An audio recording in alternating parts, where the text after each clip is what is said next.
আজকে যারা আলেম ওলামা ইকরাম দেখলে, মাদ্রাসার ছাত্র দেখলে, মোল্লা মৌলবী দেখলে এইভাবে আর চোখে তাকায় আর মনে করে তারা কুরবানির চামড়া কালেকশন করে, তারা যাকাত ফিতরা কালেকশন করে, তারা এই দেশের জন্য কোনো অবদান নাই। দেশটা তোমরা লুইটা পুইটা খাইবা, টকশোর ভিতরে বসে, এসি রুমের ভিতরে বসে আলেম ওলামার মাদ্রাসার বিরুদ্ধে কুটকুট করো, আর তোমরা দেশের মালিক হয়ে গেছো। তোমরা মনে করো এই দেশের জন্য অবদান তোমাদের। পরিষ্কার ভাষায় বলে যাচ্ছি, ইতিহাসকে তোমরা বিকৃতি করেছো, ইতিহাস মানুষকে ভুল শিক্ষা দেওয়ার পায়তারা শুরু করে দিয়েছো। ইতিহাস সাক্ষ্য দিয়েছে কোন লিডার কোনো কথা বলে নাই, একজন মৌলবী স্বাধীনতার ঘোষণা দিয়েছেন। সেই মৌলবীর নাম ভালো করে মনে রাখবেন যুব সমাজ, শাহ আব্দুল আজিজ মুহাদ্দিস দেহলভী রাহমাতুল্লাহি আলাইহি। দিল্লির জামে মসজিদের মিম্বরে উঠে তিনি বলছেন, ও ভারতবর্ষের মুসলমানরা, তোমরা এখনো ঘুমিয়ে আসো, তোমরা জাগো। ভারতবর্ষ দারুল হরব হয়ে গেছে, শত্রু কবলিত দেশ হয়ে গেছে। এই দেশকে স্বাধীন করার জন্য তোমাদের জন্য মুক্তিযুদ্ধ করা ফরজ। শাহ আব্দুল আজিজ মুহাদ্দিস দেহলভী রাহমাতুল্লাহি আলাইহি 1802 খ্রিস্টাব্দে তিনি সেই ফতোয়া দিয়েছিলেন। 1847 সনে এই দেশ দ্বিজাতি তত্ত্বের ভিত্তিতে স্বাধীন হয়েছে। 1847 সনে এই দেশ থেকে ইংরেজ বিতাড়িত হয়েছে। দেশটা স্বাধীন হয়েছে দুই ভাগে। কয় ভাগে? দুই ভাগে। একটার নাম পাকিস্তান, আরেকটার নাম হিন্দুস্তান। একটার নাম পাকিস্তান, আরেকটার নাম হিন্দুস্তান। খুব ভালো করে সহজে বুঝবেন। পাকিস্তান মানে যেখানে মুসলিম অধ্যুষিত, মুসলিম মেজরিটি, সেই জায়গাটার নাম হবে পাকিস্তান। আর তারা যখন দেশ থেকে চলে যাবে তখন তারা দ্বিজাতি তত্ত্বের ভিত্তিতে দেশকে স্বাধীন দিয়ে গেছেন, স্বাধীন ঘোষণা করে গেছেন। সেই স্বাধীনতার ঘোষণা হয়েছে মুসলিম মেজরিটি যেখানে, মুসলমানদের যেখানে অধিক হারে বসবাস, সেই জায়গাটার নাম হবে পাকিস্তান। আর যেখানে অধিক হারে হিন্দুদের বসবাস, সেই জায়গার নাম হবে হিন্দুস্তান। ও মুক্তিযুদ্ধ ভাইরা, ও দেশের আওয়ামী লীগ, ছাত্রলীগ, যুবলীগরা, ও দেশের বিএনপি ছাত্রদল যুবদলের ভাইরা, ও জাতীয় পার্টির ভাইরা, দেশ যারা পরিচালনা করো, যারা ক্ষমতা হারা, প্রত্যেককে বলছি ভালো করে শুনে রাখবে। দেশ স্বাধীন হয়েছে দ্বিজাতি তত্ত্বের ভিত্তিতে। একটা হলো মুসলিম এরিয়া, আরেকটা হলো হিন্দুদের এরিয়া। পাকিস্তান মানে মুসলমান মেজরিটি বসবাস যেখানে, আর হিন্দুস্তান মানে যেখানে হিন্দুদের বসবাস। তখন 1947 সনে আমরা কোন অঞ্চলের? 1,24,000 নবী পৃথিবীতে আগমন করেছেন।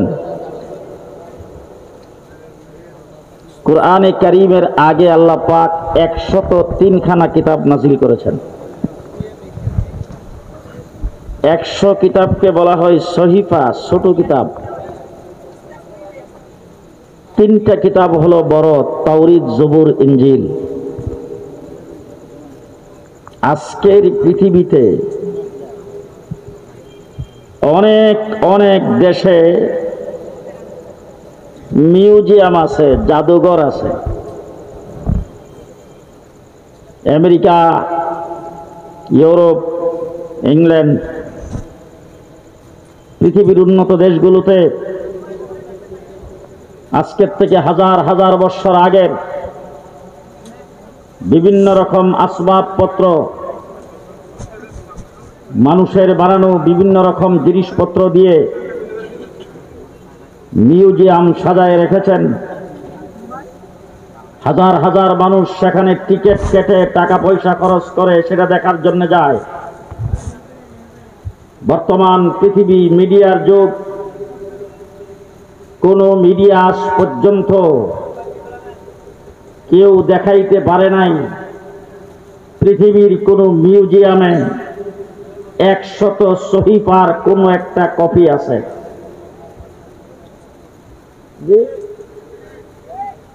আদম আলাইহিস সালামের কাছে কিতাব নাযিল হয়েছিল, এটা ইংল্যান্ডের মিউজিয়ামে আছে। কথা বলেন? নাই। জি নাই। আছে? জবুর কিতাব হযরতে দাউদ আলাইহিস সালামের কাছে নাযিল হয়েছে।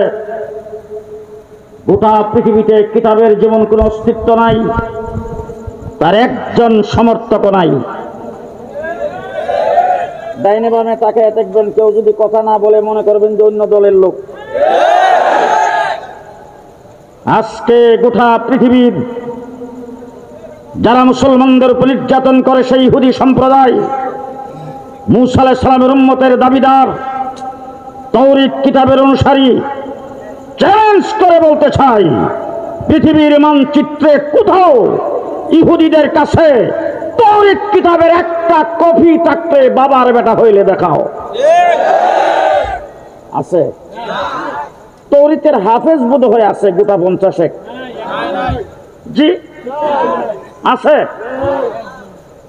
আজকের পৃথিবীতে মহামাতবর আমেরিকা,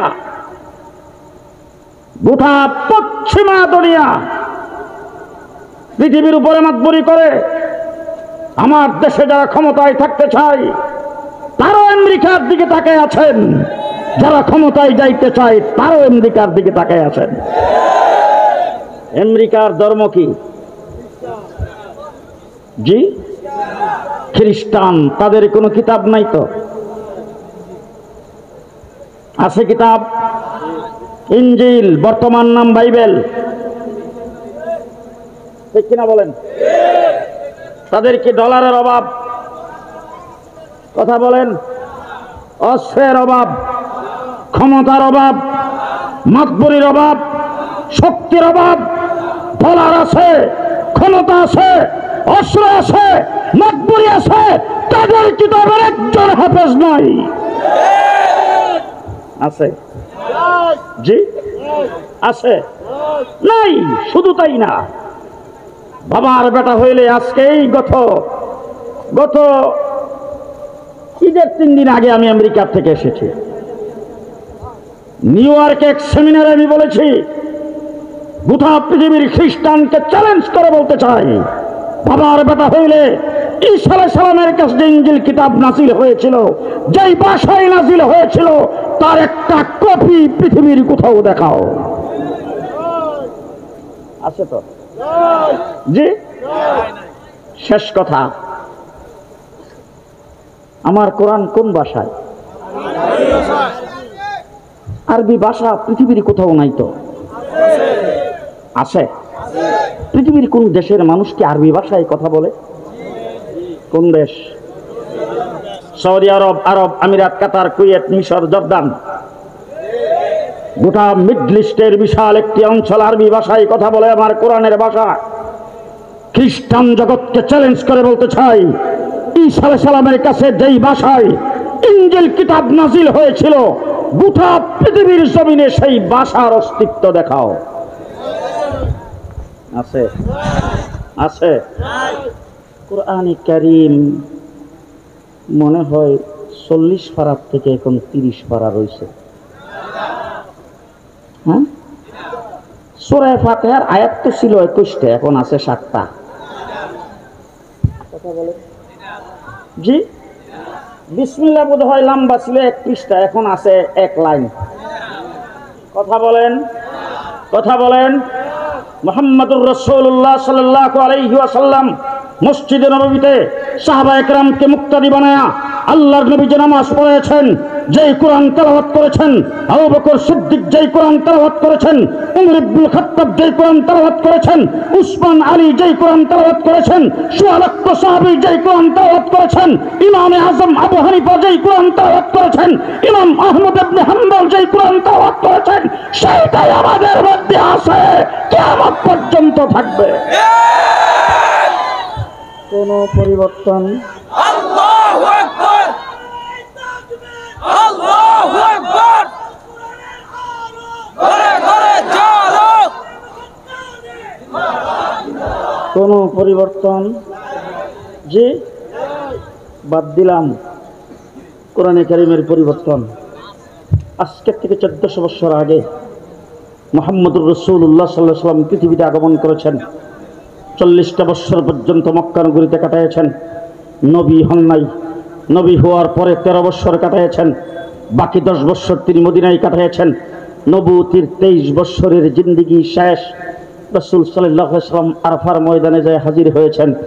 রাসূলের সামনে 100 লক্ষ সাহাবী। কয়জন? হযরতে নূহ আলাইহিস সালাম 900 বছর নবুয়তি করেছেন। উম্মতের সংখ্যা মাত্র 80 জন।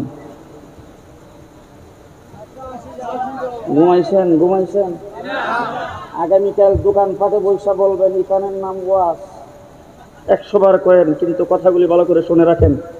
950 বৎসরে উম্মতের সংখ্যা 900 মাত্র 80 জন।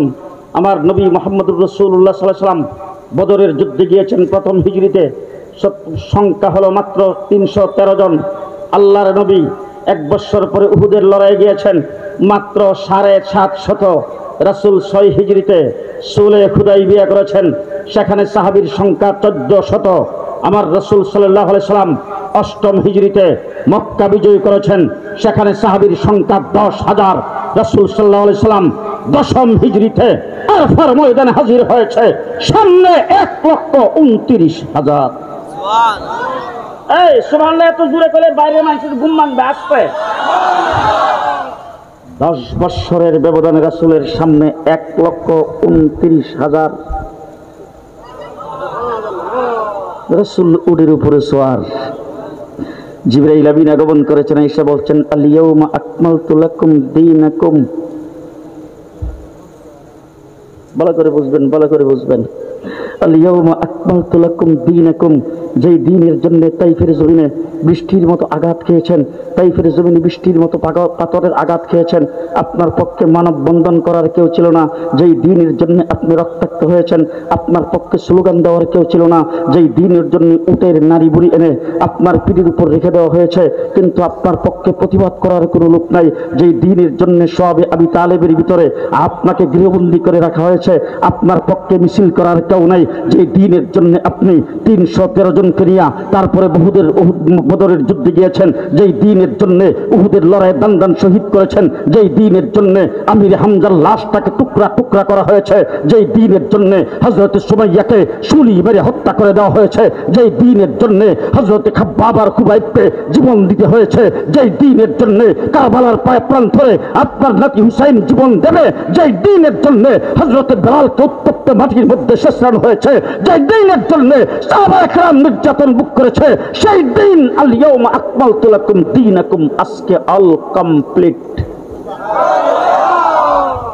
অল কমপ্লিট কার্যক্রম শুরু হয়েছে আদম আলাইহিস সালাম থেকে। আদম আলাইহিস সালাম থেকে শুরু হয়েছে, আজ পর্যন্ত আইসা অল কমপ্লিট।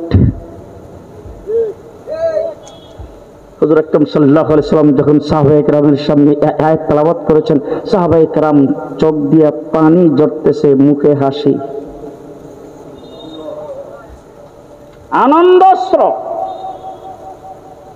আনন্দে সবাই আত্মহারা। দ্বীনের জন্য ত্যাগ স্বীকার করেছে আমরা, সার্থক। দ্বীনের জন্য জীবন দিয়েছে আমির হামজা, সার্থক। দ্বীন আজকে সেই রক্তের উপরে দাঁড়ায় কমপ্লিট। একদিক থেকে চোখের পানি ছাড়া আরেক দিক থেকে আনন্দের হাসি। এমন সময় আবু বকর সিদ্দিক বসে বসে চোখের পানি ফেলতেছে।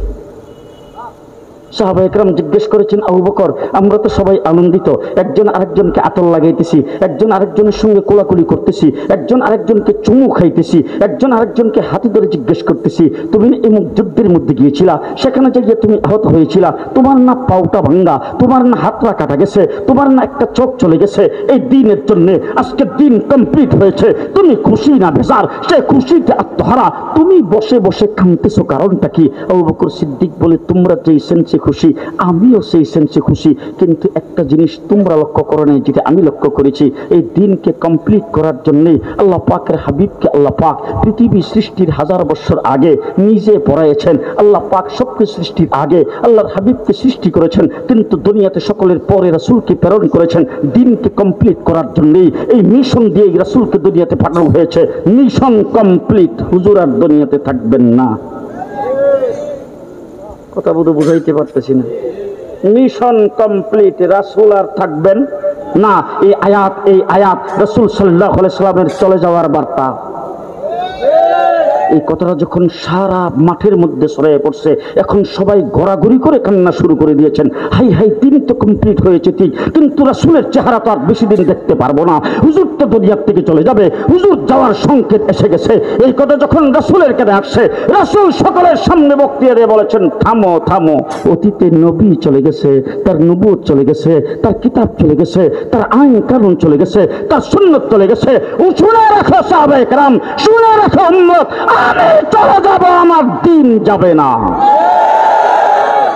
আমি চলে যাব, আমার কোরআন আস্তে আস্তে আস্তে, আমি চলে যাব, আমার সুন্নত যাবে না, আমি চলে যাব, আমার হাদিস যাবে না, আমি চলে যাব, আমার দ্বীনের প্রতিটা অঙ্গ ঠিক থাকবে, কোনো কিছু হবে না। আমি চলে যাব, আবার নবুয়তি থাকবে। মুহাম্মদুর রাসূলুল্লাহ সাল্লাল্লাহু আলাইহি ওয়াসাল্লাম দুনিয়াতে চলে গেছে, হুজুর আকরাম সাল্লাল্লাহু আলাইহি ওয়াসাল্লামের নবুয়তি এখনো আছে। আস্তে ক, যুগের পরিবর্তন হতে পারে, ইসলামের কোনো পরিবর্তন? আস্তে আস্তে আস্তে আস্তে, যুগের পরিবর্তন হতে পারে, ইসলামের কোনো পরিবর্তন? আগে মুরাদনগরের মানুষ চলতো নৌকা দিয়ে, এখন প্রাইভেট কার। দিনের কোনো পরিবর্তন? জি।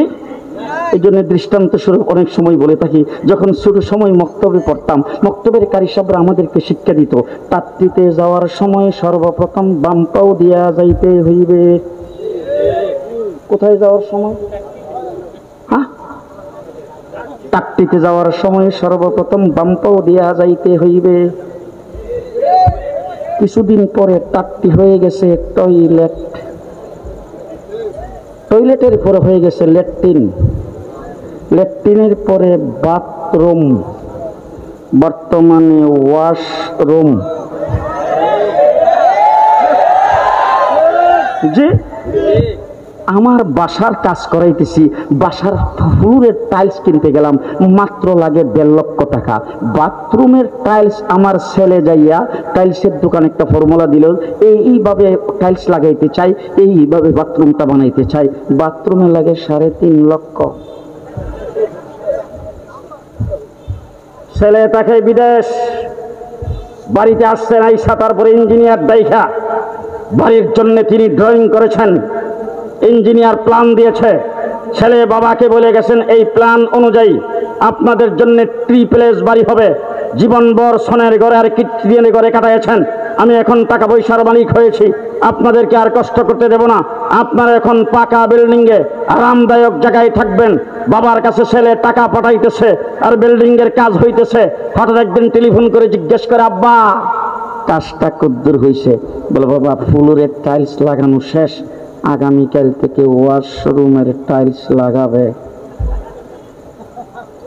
ছেলে ডাক দিয়ে, আব্বা ওয়াশরুমের টাইলস কোথার থেকে কিনছেন? বলে, কেন, মুরাদনগর বাজার থেকে, যেখান থেকে রুমের টাইলস কিনছি এখান থেকে একসাথে ওয়াশরুমের টাইলস আনছি। ছেলে চিৎকার করে ডাক দিয়ে, আব্বা কম কি, ওয়াশরুমের টাইলস হইতে হবে জীবাণু মুক্ত, সুগন্ধযুক্ত। সুতরাং মুরাদনগরের বাজারে সেই টাইলস পাওয়া যায় না, আমি ইন্টারনেটের মাধ্যমে অর্ডার করতেছি, মেড ইন সিঙ্গাপুর। সিঙ্গাপুর থেকে টাইলস আইনা তারপরে সুগন্ধযুক্ত, জীবাণুমুক্ত ওয়াশরুমের মধ্যে টাইলস লাগাইছেন, বাকি ওয়াশটা আপনারা করেন। ওয়াশরুম পরিণত যখন হয়ে গেছে ল্যাট্রিন, এখন এই ওয়াশরুমে এত দামি টাইলস লাগানো, যেই জায়গায় যাইতে 2 পাও একসাথে দিয়া না গেলে, এমন কোন বিল বাংলাদেশের কোন সংসদে কোনোদিন জারি হয়েছে বা সংসদে কোনো বিল পাস হয়েছে? আগে যেহেতু টাট্টি ছিল, ল্যাট্রিন ছিল, যেহেতু আগে ছিল এই মানে বেড়ার ঘর, বুঝল, বাঁশের পাতা, তারপরে কলা পাতার ঘর, এই জন্য এটার দাম ছিল কম, এটার মধ্যে বাম পাও দিয়ে গেলে পোষাইছে।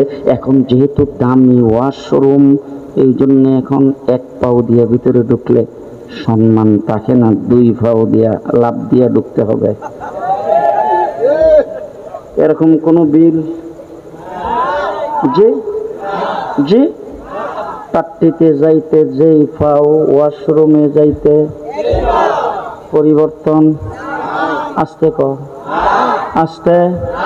হ্যাঁ, মুসলমান, জমানা পরিবর্তন হতে পারে, জমানা মডার্ন হতে পারে, জমানা ডিজিটাল হতে পারে, জমানা স্মার্ট হতে পারে, রাস্তাঘাট সিএনবির বদৌলতে হাইওয়ে হতে পারে, এক্সপ্রেসওয়ে হতে পারে, পদ্মা ব্রিজ হতে পারে, কর্ণফুলী টানেল হতে পারে, ইসলামের বিধানের পরিবর্তন হবে না কিয়ামত পর্যন্ত।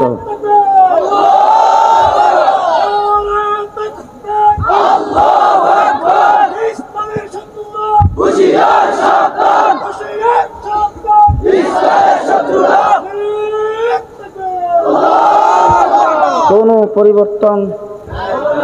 জি, বাংলাদেশের সংবিধান আইন হতে পারে, রাস্তার বাম সাইড দিয়ে গাড়ি চলবে, কিন্তু সুন্নতি হাঁটা কোন দিক দিয়ে? জি, তাবলীগ জামাত যখন রাস্তায় গাস্ত করার জন্য বের হয় কোন সাইড দিয়ে হাঁটে? ডিজিটাল আইন হতে পারে, স্মার্ট বাংলাদেশ হতে পারে, নবীর সুন্নতের পরিবর্তন। জি, কয় বছর? কত বছর হয়েছে? 1450। কয় বছর? 1450 বছরে কোনো পরিবর্তন হয় নাই। আর আমার নবী মুহাম্মদুর রাসূলুল্লাহ সাল্লাল্লাহু আলাইহি ওয়াসাল্লাম ঈসা আলাইহিস সালামের মাত্র 500 বছর পরে পৃথিবীতে আসছে। আয়েশা দেখে বাইতুল্লাহর চতুর্দিকে 360 ফুট, রাসূল আয়েশা দেখে বাইতুল্লাহর ভিতরে পর্যন্ত মূর্তি দিয়ে সাজাইছে। রাসূল আয়েশা দেখে ঈসা আলাইহিস সালামের আইন কানুনের কোনো বালাই নাই, ঈসা আলাইহিস সালামের সংস্কৃতি নাই, ঈসা আলাইহিস সালামের সভ্যতা নাই, ঈসা আলাইহিস সালামের সুন্নত নাই, ঈসা আলাইহিস সালামের শরীয়ত নাই, ঈসা আলাইহিস সালামের আদর্শ নাই। তারা মূর্তির পূজা করে, পুতের পূজা করে, নিজের হাতে মূর্তি বানায় লাত, উজ্জা, মানাত আর হুবুলের নাম দিয়েছে। হুজুর আকরাম সাল্লাল্লাহু আলাইহি ওয়াসাল্লাম আসছেন কয় বছর পরে?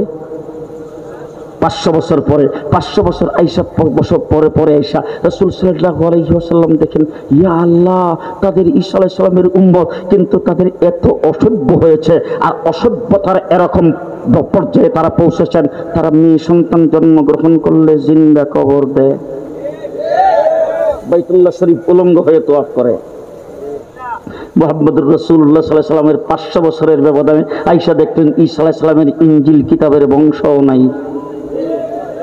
তাহলে 500 বছরে সব তছনছ হয়ে গেল, আর 1500 বছরে সামান্য পরিবর্তন। কেন? কেন? কি কারণ? 1 নম্বর কারণ তো আপনারা বলবেন, হেফাজতের দায়িত্বভার নিয়েছেন আল্লাহ। এবার 2 নম্বর কারণ আমার কাছ থেকে শুনেন। হযরত ঈসা আলাইহিস সালাম দুনিয়ার থেকে চলে গেছে, কোনো নায়েব ঠিক করে যান নাই। ঈসা আলাইহিস সালাম দুনিয়ার থেকে চলে গেছে, আদম থেকে ঈসা পর্যন্ত সমস্ত নবী দুনিয়ার থেকে চলে গেছে। যাওয়ার সময় কোনো খলিফা ঠিক করে যান নাই। সবাই যাওয়ার সময় বলছেন, আমার পরে নবী আসবে, আমার পরে নবী আসবে, আমার পরে নবী আসবে। আমার উম্মতের জন্য 2 ওয়াক্ত নামাজ ফরজ, আর বাকি উম্মতের জন্য 2 ওয়াক্ত ফরজ থাকবে না, 1 ওয়াক্ত হবে না 3 ওয়াক্ত হবে, সেটা আল্লাহ পাক নবী পাঠায়া করবেন। আমি কোনো খলিফা নিয়োগ করে গেলাম না, কোনো নায়েব ঠিক করে গেলাম না। হযরত ঈসা আলাইহিস সালাম যাওয়ার সময় বলেছেন, মুবাশশিরাম বিরাসূল ইয়াতি মিন বাদ ইসমুহু আহমদ, আমাকে আল্লাহ পাক আমার পরবর্তী শেষ নবী বিশ্ব নবীর আগমনের সুসংবাদ দেওয়ার জন্য আল্লাহ আমাকে দুনিয়াতে প্রেরণ করেছেন। সুতরাং আমার পরে নবী আসবে। সমস্ত নবী নায়েব ঠিক করে যান নাই, খলিফা ঠিক করে যান নাই। আমার রাসূল সাল্লাল্লাহু আলাইহি ওয়াসাল্লাম দুনিয়াতে আসে বলছেন, আনা খাতামুন নবিয়্যিন লা নাবিয়্যা বাদি, আমি সর্বশেষ নবী, আমার পরে কোনো নবী নাই। উম্মত ভালো করে শুনে রাখো, আলাইকুম বিসুন্নতি ওয়া সুন্নাতিল খুলাফাইর রাশিদিন আল মাহদিয়্যিন। কোন নবী তার খলিফা নিয়োগ করে যান নাই, আমি আমার পরে খলিফা নিয়োগ করে গেলাম, খলিফার ঘোষণা দিয়ে গেলাম। 2 নম্বর কথা বলে যাচ্ছে, উম্মত ভালো করে শোনো, ইন্নাল উলামা ওয়ারাসাতুল আম্বিয়া, আমি দুনিয়া থেকে চলে যাব, কিয়ামত পর্যন্ত আমার উলামায়ে কেরাম দ্বীনের জন্য জানের বাজি লাগায় মাঠে থাকবে। আছে না নাই? আছে না নাই? এখনো আছে। 1450 বছর আগেও ছিল কিনা? আমার নবী ইন্তেকাল করেছেন। হযরত আবু বকর সিদ্দিক যখন আসছেন আমিরুল মুমিনিন খলিফাতুল মুসলিমিন হইয়া, যাকাতকে কিছু লোকজন অস্বীকার করেছে, মুসাইলামাতুল কাজ্জাব নবুয়তির দাবি করেছে। আবু বকর সিদ্দিক দাঁড়ায় বলছেন, আয়ান কুসুদ্দিন ওয়া আনা হাইয়ুন, আমি জিন্দা থাকতে দ্বীনের সামান্য ক্ষতি হবে। আবু বকর সিদ্দিক বরদাস্ত করবে না। হযরত ওমর ইবনুল খাত্তাব আসছে, যুদ্ধ করেছেন। হযরত উসমান আসছে, যুদ্ধ করেছেন। হযরত আলী কুফাতে আয়েশা শাহাদাত বরণ করেছেন। আসছেন হাসান হুসাইন, কারবালার ময়দানে শাহাদাত বরণ করেছেন। আসছেন ইমামে আজম আবু হানিফা, জেলখানার ভিতরে তার মৃত্যু হয়েছে। ইমাম আহমদ ইবনে হাম্বল দৈনিক 80টা করে দুর্রা থেকে মারা হতো। ইমাম মালিক রহমতুল্লাহ আলাইহির হাত কেটে দেওয়া হয়েছে। আমার বাইরে ইমাম শাফি নির্যাতিত হয়েছে। ইমাম বুখারীকে বোখারা সমরকন্দ থেকে রাতের অন্ধকারে বের করে দেওয়া হয়েছে। ইসলামের 1450 বছর ইতিহাস, নির্যাতনের ইতিহাস আসছে ভারতবর্ষ দখল করার জন্য। ইংরেজ বেনিয়ারা যখন দখল করে নিয়েছে, এই দেশে বড় বড় লিডার ছিল, রাজনৈতিক দল ছিল, সবাই ইংরেজের কাছে যা চাটুকার হয়েছে, লাইন লাগাইছে, বরাদ্দ নিয়েছে। একজন মৌলবী মসজিদের মিম্বরে দাঁড়িয়ে বলেছে ভারতকে স্বাধীন করার জন্য মুসলমানদের যুদ্ধ করা ফরজ। পরিষ্কার রাখেন রাখেন রাখেন, পরিষ্কার ভাষায় বলছি, পরিষ্কার ভাষায় বলছি, মনে রাখেন। আজকে যারা আলেম ওলামা ইকরাম দেখলে, মাদ্রাসার ছাত্র দেখলে, মোল্লা মৌলবী দেখলে এইভাবে আর চোখে তাকায় আর মনে করে তারা কুরবানির চামড়া কালেকশন করে, তারা যাকাত ফিতরা কালেকশন করে, তারা এই দেশের জন্য কোনো অবদান নাই। দেশটা তোমরা লুইটা পুইটা খাইবা, টকশোর ভিতরে বসে, এসি রুমের ভিতরে বসে আলেম ওলামার মাদ্রাসার বিরুদ্ধে কুটকুট কুটকুট করো, আর তোমরা দেশের মালিক হয়ে গেছো। তোমরা মনে করো এই দেশের জন্য অবদান তোমাদের। পরিষ্কার ভাষায় বলে যাচ্ছি, ইতিহাসকে তোমরা বিকৃতি করেছো। ইতিহাস মানুষকে ভুল শিক্ষা দেওয়ার পায়তারা শুরু করে দিয়েছো। ইতিহাস সাক্ষ্য দিয়েছে কোন লিডার কোনো কথা বলে নাই, একজন মৌলবী স্বাধীনতার ঘোষণা দিয়েছেন। সেই মৌলবীর নাম ভালো করে মনে রাখবেন যুব সমাজ, শাহ আব্দুল আজিজ মুহাদ্দিস দেহলভী রাহমাতুল্লাহি আলাইহি। দিল্লির জামে মসজিদের মিম্বরে উঠে তিনি বলছেন, ও ভারতবর্ষের মুসলমানরা, তোমরা এখনো ঘুমিয়ে আসো, তোমরা জাগো। ভারতবর্ষ দারুল হরব হয়ে গেছে, শত্রু কবলিত দেশ হয়ে গেছে। এই দেশকে স্বাধীন করার জন্য তোমাদের জন্য মুক্তিযুদ্ধ করা ফরজ। শাহ আব্দুল আজিজ মুহাদ্দিস দেহলভী রাহমাতুল্লাহি আলাইহি 1802 খ্রিস্টাব্দে তিনি সেই ফতোয়া দিয়েছিলেন। 1847 সনে এই দেশ বিজাতি তত্ত্বের ভিত্তিতে স্বাধীন হয়েছে। স্বাধীন হয়েছে 1847 সনে। এই দেশ থেকে ইংরেজ বিতাড়িত হয়েছে। দেশটা স্বাধীন হয়েছে দুই ভাগে। কয় ভাগে? কয় ভাগে? দুই ভাগে। একটার নাম পাকিস্তান, আরেকটার নাম হিন্দুস্তান। একটার নাম পাকিস্তান, আরেকটার নাম হিন্দুস্তান। খুব ভালো করে সহজে বুঝবেন। পাকিস্তান মানে যেখানে মুসলিম অধ্যুষিত, মুসলিম মেজরিটি, সেই জায়গাটার নাম হবে পাকিস্তান। আর তারা যখন দেশ থেকে চলে যাবে, তখন তারা দ্বিজাতি তত্ত্বের ভিত্তিতে দেশকে স্বাধীন দিয়ে গেছেন, স্বাধীন ঘোষণা করে গেছেন। সেই স্বাধীনতার ঘোষণা হয়েছে মুসলিম মেজরিটি যেখানে, মুসলমানদের যেখানে অধিক হারে বসবাস, সেই জায়গাটার নাম হবে পাকিস্তান। আর যেখানে অধিক হারে হিন্দুদের বসবাস, সেই জায়গার নাম হবে হিন্দুস্তান। ও মুক্তিযুদ্ধ ভাইরা, ও দেশের আওয়ামী লীগ, ছাত্রলীগ, যুবলীগেরা, ও দেশের বিএনপি ছাত্রদল যুবদলের ভাইরা, ও জাতীয় পার্টির ভাইরা, দেশ যারা পরিচালনা করো, যারা ক্ষমতা হারা, প্রত্যেককে বলছি ভালো করে শুনে রাখবে। দেশ স্বাধীন হয়েছে দ্বিজাতি তত্ত্বের ভিত্তিতে। একটা হলো মুসলিম এরিয়া, আরেকটা হলো হিন্দুদের এরিয়া। পাকিস্তান মানে মুসলমান মেজরিটি বসবাস যেখানে, আর হিন্দুস্তান মানে যেখানে হিন্দুদের বসবাস। তখন 1947 সনে আমরা কোন অঞ্চলের, আমরা কোন ভাগে পড়ছি? আস্তে আস্তে আস্তে, আমরা কোন ভাগে? পাকিস্তান, পূর্ব পাকিস্তানের অংশ। কিসের ভিত্তিতে, কিসের কারণ? আস্তে, কি কারণ? কি কারণ? মুসলিম মেজরিটি হওয়ার কারণে 1947 সালে আমরা পাকিস্তানের অংশ হিসাবে, পূর্ব পাকিস্তান হিসাবে স্বাধীনতা লাভ করেছি। আমার ভাইরা, সেই 1947-এর পরে সেই পাকিস্তান, পশ্চিম পাকিস্তানের লোকেরা আমাদের অধিকার দেয় নাই। বঙ্গবন্ধু শেখ মুজিব নিরঙ্কুশ সংখ্যাগরিষ্ঠতা পাওয়ার পরও তাকে যখন ক্ষমতায় বসতে দেওয়া হলো না, আমাদের উপর যখন জুলুম নির্যাতন করেছে, 71 সনে আমরা মজলুম হয়ে জালেমের বিরুদ্ধে মুক্তিযুদ্ধ করে দেশ স্বাধীন করেছে। 71-এর মুক্তিযুদ্ধ ইসলামের বিরুদ্ধে নয়, 71-এর মুক্তিযুদ্ধ স্বাধীনতার বিরুদ্ধে নয়, 71-এর মুক্তিযুদ্ধ হয়েছিল মজলুম হয়ে জালেমের বিরুদ্ধে। ঠিক ঠিক না ঠিক?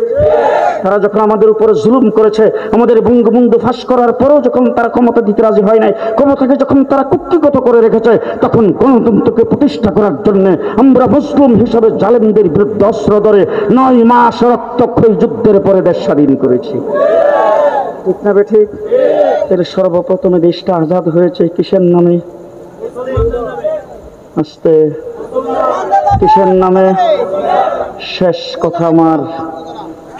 কথা আমার পূর্বপুরুষেরা 200 বৎসর পর্যন্ত লড়াই করেছে ইংরেজের বিরুদ্ধে।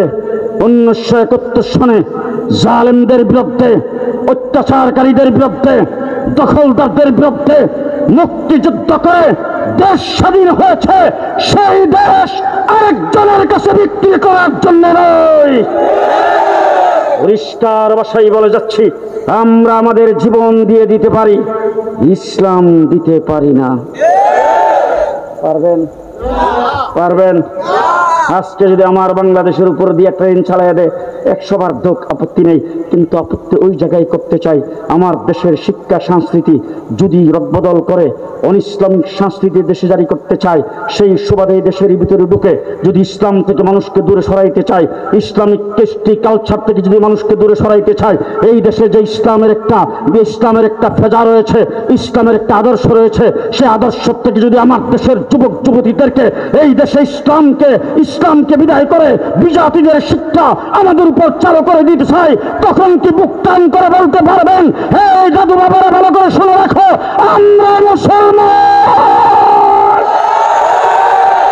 কে পারবেন? বুক টান করে বলতে হবে আমরা মুসলমান। ইসলাম দেব না, কেল্লা কাটায় দেব ঈমান। আরো আসতে, কেল্লা কাটায় দেব ঈমান। ডাইনি ভাবে দেখতে হবে, একটু আবার চুপ করে বসে থাকবে।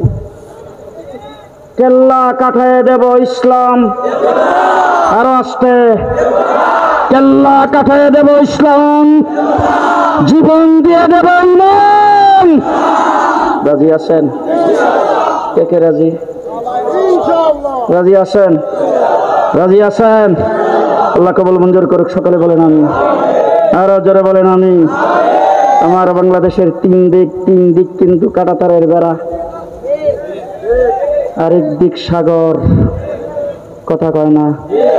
3 দিক থেকে যদি ধাক্কা আসে, দূর দিয়া যাইবেন কই? সাগরে যায় যদি জাপ দিয়ে পড়েন তাইলে হবে আত্মহত্যা মহাপাপ, গুনাহ না সওয়াব? আত্মহত্যা করা যাবে না। আবার যদি কাঁটাতারের বেড়া পার হইতে চান, ফেলানির মতো গুলি করে করা হবে হত্যা। তাহলে কাপুরুষের মতো যাইয়া কাঁটাতারের বেড়া পার হওয়ারও চেষ্টা করা যাবে না, আত্মহত্যাও করা যাবে না। প্রয়োজন বোধে যার যা কিছু আছে তাই নিয়ে ময়দানে নেমে রক্ত দেওয়ার জন্য, জীবন দেওয়ার জন্য প্রস্তুত হতে হবে। নারায়ে তাকবীর, নারায়ে তাকবীর, আল্লাহু আকবার, মুজাহিদের হাদিয়া, গর্জে উঠুক আরেকবার, নারায়ে তাকবীর। যুবক ভাইরা যারা এখানে দাঁড়ানো বসা অবস্থায় আছেন, কথা মনে থাকবে। জি, জীবন চলে গেলে যাবে, তবে ইসলাম যাইতে পারবে না। জান দিয়ে দেব, তবে ঈমান দেব না। রাজি আছেন? আল্লাহ কবুল মঞ্জুর করুক। সকলে বলেন আমিন। ওয়া আখিরু দাওয়ানা আলহামদুলিল্লাহি রাব্বিল আলামিন। আসসালামু আলাইকুম ওয়া রাহমাতুল্লাহি ওয়া বারাকাতুহু।